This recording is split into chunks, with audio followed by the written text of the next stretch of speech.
জীবনে যদি হঠাৎ করে কোনো কঠিন পরিস্থিতি চলে আসে আর সেই পরিস্থিতিতে দাঁড়িয়ে যদি মনে হয় আমি এটা পারবো না, তাহলে এক মুহূর্তের জন্য ভেবে নিও তুমি মানুষ না, তুমি গাধা। কারণ মানুষ পারে না এমন কোনো জিনিস নেই, আর তোমার ডিকশনারিতে পারবো না বলে কোনো শব্দই নেই। হ্যাঁ, তুমি সেই ব্যক্তি যে কোনোদিন হার স্বীকার করতে আসেনি।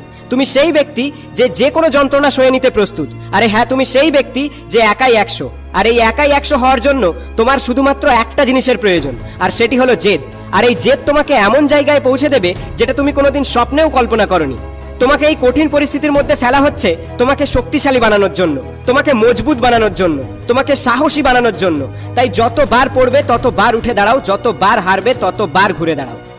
তুমি একাই যথেষ্ট সমস্ত অসম্ভবকে সম্ভব করে তোলার জন্য। শুধু একবার বলো আমি পারবো। তাই যতই কঠিন হোক, যতই বিপদ আসুক না কেন, আমি পারবো। আর যখন তুমি এরকম কঠিন কাজকে সম্ভব করে তুলতে পারবে, তখন তোমার কাছে আর কোনো কিছু অসম্ভব বলে মনে হবে না। তখন তোমার মনে হবে আমি এটা পারবো, আমি ওটা পারবো, হ্যাঁ আমি সব পারবো। সত্যি তুমি সব পারবে, সব। শুধু নিজের জেদ আর আত্মবিশ্বাসটাকে ঠিক রাখো, নিজের লক্ষ্যকে স্থির রাখো। হ্যাঁ, এই পৃথিবী তোমাকে একরকম বানাতে চাইছে আর তুমি হতে চাইছো আর এক রকম। তাই সবকিছু এত কঠিন লাগছে।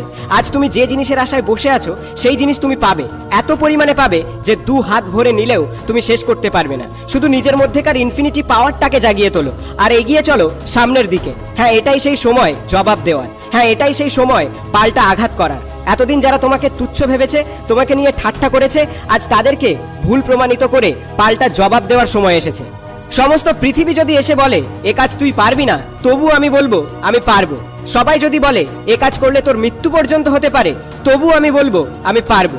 আমি পারবো কারণ আমার ক্ষমতা আছে, আমি পারবো কারণ আমার আত্মবিশ্বাস আছে। হ্যাঁ, আমি চেষ্টা করলে সব পারবো, because I am a super hero.